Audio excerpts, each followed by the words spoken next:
नमस्कार दोस्तों, मैं हूं परविंदर सैनी। दोस्तों, आईपीएस के सुसाइड के बाद अब लगातार जो है विरोध प्रदर्शन हो रहे हैं। इस मामले को लेकर अब खुलकर राजनीति भी होने लगी है कि आखिरकार एक आईपीएस ने क्यों और किस लिए सुसाइड किया। इस आईपीएस ने सुसाइड से पहले एक सुसाइड नोट भी छोड़ा है। दूसरी तरफ उनकी जो धर्मपत्नी है, उन्होंने भी एफआईआर दर्ज करवाई है। इस पर भी सवाल उठ रहे हैं। उनका साफ तौर से कहना है कि उन्होंने जो मामले इस एफआईआर में उठाए थे, आखिरकार उन बिंदुओं को एफआईआर में दर्ज नहीं किया गया है। दूसरी तरफ अभी तक पोस्टमार्टम भी नहीं हुआ है।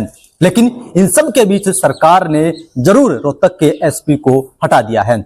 और इसी विषय पर चर्चा करने के लिए हमारे साथ झज्जर से इनेलो के जिला अध्यक्ष सतपाल पहलवान जी हमारे साथ हैं। पहलवान जी, आपका स्वागत है। धन्यवाद परमिंदर जी, आपका स्वागत, अभिनंदन और तमाम आपके दर्शक साथियों को इंडियन नेशनल लोकदल पार्टी की परिवार की तरफ से सबको हाथ जोड़ करके नमस्कार।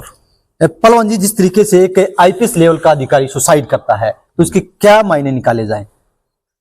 इसका मायना परमिंदर जी, मैं तो एक बात मान कर चलता हूं, अगर इतने सीनियर अधिकारी जो एडीजीपी के पद पर थे और वो अगर इस किस्म का कदम उठाते हैं तो कोई ना कोई बात तो रही होगी।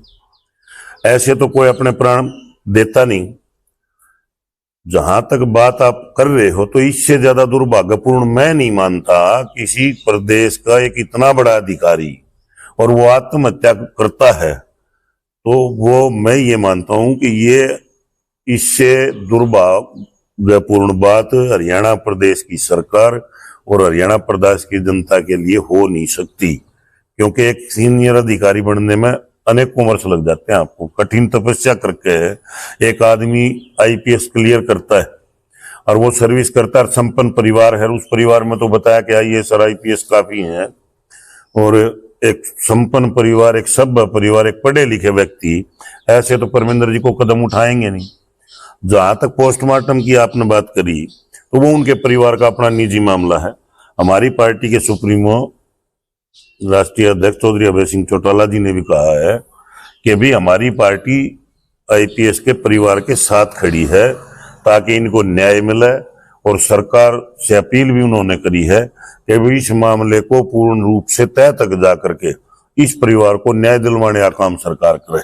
पहलवान जी, जिस तरीके से जो उनकी धर्मपत्नी है आईएएस हैं, उन्होंने मांग की है कि जो रोहतक के एसपी हैं उनकी गिरफ्तारी होनी चाहिए और उन्होंने ये भी कहा कि जो डीजीपी है उनको हटाना चाहिए। लेकिन अभी तक सरकार ने रोहतक एसपी को जरूर हटाया है, लेकिन डीजीपी के खिलाफ कोई कार्रवाई नहीं की है। तो आपको क्या लगता है, क्या सरकार जहां पर किसी को बचाने का प्रयास कर रही है, सरकार ठीक काम कर रही है? परमिंदर जी, वो पढ़ी लिखी महिला है, वो अनपढ़ तो है नहीं और सीनियर आईएएस अधिकारी हैं वो। और वो मुख्यमंत्री जी के साथ बाहर भी गई हुई थी। और आज अगर मैं ठीक हूं तो 4-5 दिन के लगभग हो चुका है यह हादसा हुआ। बिल्कुल। और अब तक अंतिम संस्कार नहीं हुआ है, पोस्टमार्टम ही नहीं हुआ है। पोस्टमार्टम नहीं हुआ है, अंतिम संस्कार भी नहीं हुआ है।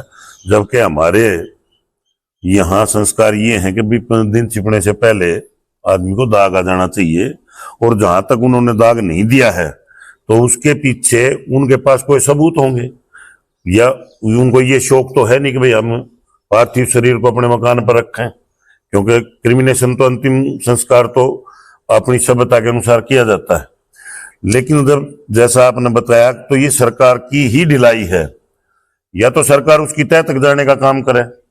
जैसा ही आपने कहा कि रोहतक एसपी को जो हटाया गया, वो भी लोगों के दबाव के सामने सरकार को झुकना पड़ा। सरकार को चाहिए कि इसकी जितनी जल्दी से जल्दी हो इंक्वायरी करा करके इसके ऊपर कम फैसला लेने का काम करे। पहलवान जी, जिस तरीके से जो उन्होंने सुसाइड नोट छोड़ा है उसमें तकरीबन उन्होंने 15 अफसरों के नाम लिखे हैं। उन्होंने कहा कि ऐसी होने की वजह से मुझे प्रताड़ित किया गया, मेरे खिलाफ साजिश रची गई। तो क्या आपको लगता है कि उसमें कुछ अधिकारी रिटायर भी हो चुके हैं? क्या आपको लगता है कि सरकार उनके खिलाफ कोई एक्शन लेगी? परमिंदर जी, ये जांच का विषय है, इस पर टिप्पणी करना मैं उचित नहीं मानता। क्योंकि जैसा आपने बताया कि भी उन्होंने 13-14 आदमियों का नाम है, वो तो जग जाहिर है, सोशल मीडिया पे भी है, इलेक्ट्रॉनिक मीडिया पे भी है, प्रिंट मीडिया पे भी है। और ये जांच का विषय है। उन्होंने जो उस परिवार ने, या जो हमारे आईपीएस थे भाई पूर्ण कुमार जी, उन्होंने जो नोट बना कर दिया है उसकी जांच तो सरकार कराए। उन्होंने तो सीधे सीधे आक्षेप लगाए हैं। डीजीपी हरियाणा पर बिजारनिया जी पर और अनेकों अधिकारी हैं, आईएएस भी हैं, आईपीएस भी है इसमें। तो ये जांच का विषय है, इस पर मैं ज्यादा बोलना उचित नहीं मानता। ये काम सरकार का है, क्योंकि वो अधिकारी हरियाणा प्रदेश की सरकार के तहत था।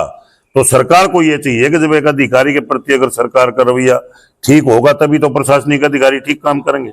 अन्यथा एक सीनियर अधिकारी की इस प्रकार से हो जाती है तो प्रदेश के आम नागरिक के बारे में फिर सरकार की सोच क्या है? पहलवान जी, एक बयान जो है अभय चौटाला का सोशल मीडिया पर खूब वायरल हो रहा है, जिसमें वो कह रहे हैं कि इसमें पूछा गया कि भाई एक आईपीएस ने आत्महत्या की है, तो उनका इस तरीके का कहना था कि भाई हम क्या करें। वो उस बात का भी क्लियरिफिकेशन आज भाई साहब ने किया है। वो जो बयान भाई साहब का दिखाया जा रहा है ना, वो तोड़ मरोड़ करके दिखाया जा रहा है। उनके सामने जब ये बात आई, जैसा ही आप मेरे से प्रश्न कर रहे हो और मैं उस चीज के बारे में अनभिज्ञ हूं, अकस्मात आप आकर के अगर कोई प्रश्न पूछो कि भाई पूर्ण कुमार जी ने सुसाइड क्यों कर लिया और मेरे को उस बात की पूरी नॉलेज नहीं, तो मैं उसके बारे में आपको बयान तो दे नहीं सकता। तो चौधरी अभय सिंह जी ने यही बात कही थी कि भाई मैं उस चीज के बारे में अनभिज्ञ हूं, मुझे पूरी जानकारी नहीं है, ये जानकारी भी मुझे आपसे मिली है, इसलिए मैं इसके ऊपर अभी कोई वक्तव्य नहीं दूंगा। और वो कुछ साथी होते हैं, आपने पता है, उन्होंने अपनी टीआरपी से मतलब होता है। और उस बात का क्लियरेंस आज चौधरी अभय सिंह जी यहाँ प्रेस कॉन्फ्रेंस में, आप भी शायद थे वहां पर, उन्होंने ये चीज क्लियर कर दी। चौधरी अभय सिंह जी तो एक इस किस्म के आदमी है कि इस मामले में सबसे आगे हमारी पार्टी के जो प्रदेश अध्यक्ष हैं और एक्स डीजीपी महेंद्र सिंह मलिक जी, फौरी तौर पर चौधरी अभय सिंह को पता लगने के बाद उस अपना जो पी अवनीत कुमार जो हैं, उनकी धर्मपत्नी जो हैं, उनके पास गए हैं। पार्टी की तरफ से यह आश्वासन दिया गया है कि इंडियन नेशनल लोकदल पार्टी का हर एक कार्यकर्ता आपके इस दुख की घड़ी में आपके साथ खड़ा है, जहां कहीं भी हमारी जरूरत पड़े हम आपके साथ चलने के लिए तैयार हैं। पहलवान जी, पिछले कुछ समय से देख रहे हैं कि इनेलो पार्टी में लगातार ज्वाइनिंग हो रही है। आज भी काफी सारे जो साथी हैं उन्होंने इनेलो पार्टी को ज्वाइन किया है, तो क्या मिशन है आगे अब इनेलो पार्टी का? इंडियन नेशनल लोकदल पार्टी का मिशन परमेंद्र जी केवल मात्र एक है। जिस प्रकार से आज किसान परेशान है, जिस प्रकार से आज नौजवान परेशान है, जिस प्रकार से प्रदेश की कानून व्यवस्था ठप है और अपोजिशन उसमें बोलने का काम नहीं कर रही, और जो ये धड़ाधड़ ज्वाइनिंग जो हो रही है, जो आप देख रहे हो, प्रजातंत्र के अंदर जनता मालिक है और जनता ही आपको अर्श पर पहुंचाती है और जनता ही आपको फर्श पे लाती है। जनता ने 3 बार कांग्रेस पार्टी के लोगों को अवसर देने का काम किया और मैं ये मान कर चलता हूं कि अब की बार जो सुनहरा अवसर था, इससे अच्छा अवसर किसी भी पार्टी के पास हरियाणा प्रदेश में कभी नहीं आएगा। और जो राज को खो करके इस हरियाणा प्रदेश की जनता के हितों को गिरवी रखने का काम किया, तो लोगों के अंदर एक ही भावना जागृत हुई कि भाई अगर आज इस प्रदेश को कोई बचा सकता है तो उस व्यक्ति का नाम चौधरी अभय सिंह चौटाला जी है। और अनेकों कार्यकर्ता साथियों ने आज आपके समक्ष शायद 60-70 साथी थे, उनमें बीडीसी के मेंबर भी थे, कुछ सरपंच भी थे। और ये सिलसिला भी यहीं रुकने वाला नहीं है, ये इससे भी ज्यादा तीव्र गति से आगे इंडियन नेशनल लोकदल पार्टी इसको बढ़ाने का काम करेगी, लोगों के हितार्थ और रक्षार्थ। मैं अपने जिले की बात करूं, आज हमारे जिले के अंदर आज भी लगभग, अगर मैं सही हूं तो 40,000 एकड़ के समथिंग खेतों के अंदर 1 फीट से लेकर के 2-2, 2.5 फीट तक पानी खड़ा हुआ है। ये सरकार की गलत पॉलिसी की वजह से ये काम हुआ। यहां देख लो आप जाकर के, मंडी के अंदर चौधरी अभय सिंह जी भी गए थे, हम भी गए थे आज, तो जो किसान के बाजरे की खरीद का एमएसपी प्राइस है वो 2750 के आसपास है, 2770-75 के आसपास है।